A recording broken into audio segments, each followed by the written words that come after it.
तो अगला पॉइंट है 12वीं में 12th क्लास और chemistry part number 1 lesson number 1 solid state का ये लेक्चर नंबर 4 है आपका।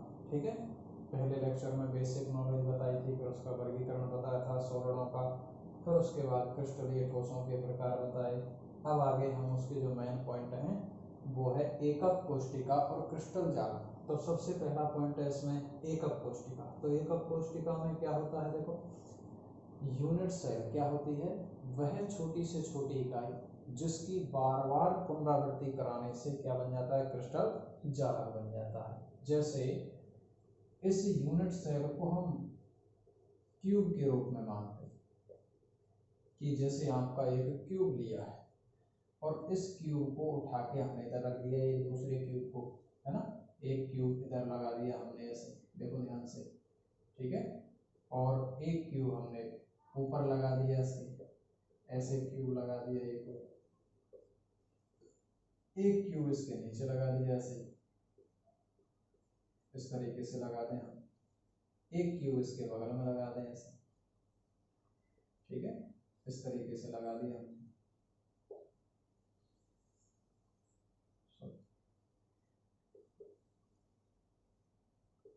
ये क्यूब लगा दिया, एक इसके आगे लग जाएगा, एक इसके पीछे लग जाएगा, तो इस तरीके से एक जालक संरचना बन जाती है। तो इसमें जो हमारी यूनिट पुनरावृत्ति हो रही है बार बार, वो किसकी हो रही है, एक घन की हो रही है, कि एक घन को हमने बार बार पुनरावृत्त किया है। ठीक है, तो वह छोटी से छोटी इकाई जिसकी बार बार पुनरावृत्ति से क्रिस्टल जालक का निर्माण होता है, उसी को हम क्या कहते हैं, यूनिट सेल कहते हैं। तो एक जो घन है वो एक यूनिट सेल का काम कर रहा है।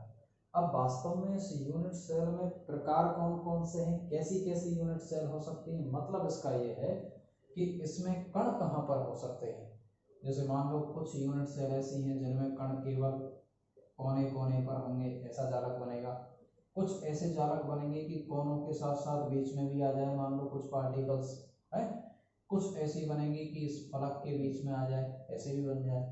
तो ऐसे कितने प्रकार की यूनिट सेल हो सकती है, तो ये यूनिट सेल होती है हमारी 4 प्रकार की। एक तो होती है सरल एकक कोष्टिका।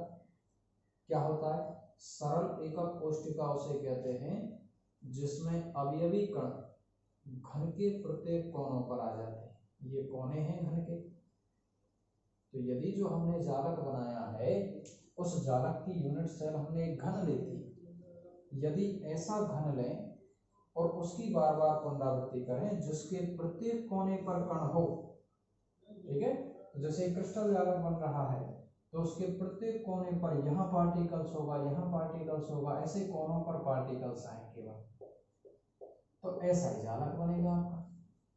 तो उसके भी कॉर्नर कॉर्नर पे ही पार्टिकल आएंगे, उसको कहते हैं सरल एकक कोष्टिका, सिंपल यूनिट सेल। ठीक है, दूसरी होती है काय केंद्रित एकक कोष्टिका। इसमें क्या होता है कि सरल एकक कोष्टिका तो होती है, सरल एकक कोष्टिका का मतलब ये हुआ कि प्रत्येक कोने पर अवयवी कण तो होंगे, प्रत्येक कोने के साथ साथ एक बीच में, बिल्कुल बीचों बीच में एक पार्टिकल और होगा।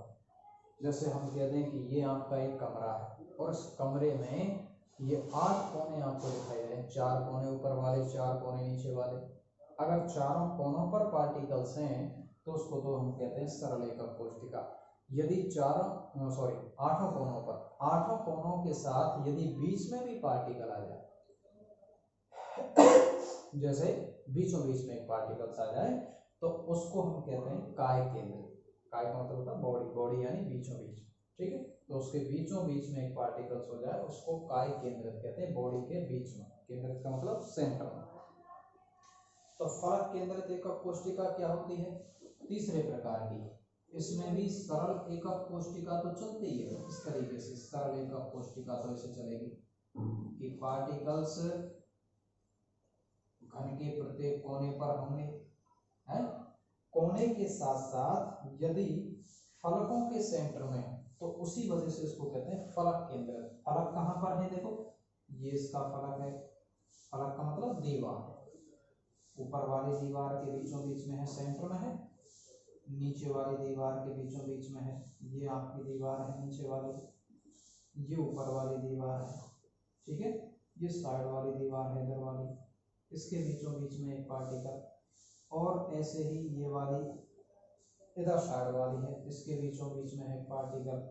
दो साइड और हैं जो खुली हैं, एक तो पीछे वाली है, इसके सेंटर में होगा ये वाली पीछे, ठीक है, एक आगे वाली ये खुली है, एक इसके बीचों बीच में होगा पार्टिकल। तो ये थोड़े से ओवरलैप जैसे दिखाई देते हैं, बाकी वास्तविकता में इसको 3D में देखेंगे तो ये इस तरीके से दिखाई देंगे, एक प्लेन इधर दिखाई देगा, एक ऊपर, एक इधर, एक इधर, चार तो उस तरीके से हो जाएंगे, ठीक है, एक इधर और एक इधर। ये समझ लो आप कमरा, तो कमरे में यदि आपकी ये जो दीवारें हैं, एक दीवार ये हो गई, एक दीवार ये हो गई, एक दीवार ये, एक दीवार ये, चार, और एक ऊपर और एक नीचे, ठीक है, तो इसके बीचों बीच में पार्टिकल हो, आठों कोनों पर तो है ही है, इसके अलावा बीचों बीच में, जैसे इस फलक के बीच में है, इस फलक के बीच में है, उसके बीच में है, इसके बीच में है, ऊपर बीच में है, नीचे बीच में है, उसको कहते हैं हम FCC। अगर ऐसी यूनिट सेल आप इसमें जुड़ जाती तो जाला कैसे बनता कि इस तरीके से बनता जाला, इनके भी पार्टिकल्स आ जाते ऐसे ही, सब में फलकों के बीच में आ जाते ऐसे पार्टिकल्स, आठों कोनों पर तो है, बीच में और आ जाते, ठीक है।